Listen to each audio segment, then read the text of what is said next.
Hi, I'm Morgan Williams. I'm going to give you guys a quick demo on our power tools here in our armature shop. First thing I'm going to show you is the mini cutoff saw. You can use this for cutting dowels or a threaded rod for armatures. If you're cutting with metal, you want to make sure you're using the abrasive disc. That's what you use to cut metal. If you're going to cut wood or plastic, you can use the regular circular disc saw there. Right now we have the abrasive disc loaded in, so we'll cut some metal for this. When you're using this or any of the power tools, you want to make sure that you remove all of your jewelry. If you have long hair, you want to make sure and pull that back so you don't have anything dangling or anything that can get in the way. You always want to wear face protection, and it's a good idea to wear ear protection as well. So I've got the threaded steel rod here. First thing we're going to do is clamp it into the little vise here. And you want to make that nice and firm. Then we're going to turn the saw on. There's a safety switch at the top here. If I do not press that down, the saw will not go down, so I have to hold that down, then that will allow the saw to come down onto the stock. So we'll go ahead and turn the saw on. You want to make sure the saw comes up to full speed before you begin to cut. And then we're going to bring it down onto the stock.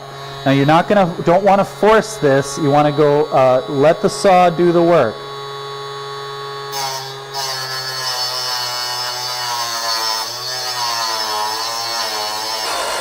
There we go. Takes a few cuts, but there we have our cut. Now we can move over, we can remove the stock from our clamp, and we can go and begin to sand. Now with the sander, we have to turn on the exhaust down below here. It's just a shop vac that will suck up all of our debris. So you want to turn that on first. Now, the most important thing with the sander, particularly the disc sander, is you want to pay attention to the direction that the sander is turning. You always want to sand on the down side of the disc sander. Never sand on the up side, because that'll kick the work back up and potentially hit you. So you always want to sand on the down side of the disc sander. You don't have to worry about that with the belt sander, as that's always moving down. But with the disc sander, it's very important that you're working on this side of the sander. So once again, just like with the saw, you don't want to force the work. You want to let the sander do its job, and you just want to press gently with firm, even pressure. And we're going to turn on the exhaust. Turn on the sander, hold the work firm, and once again, do not force it.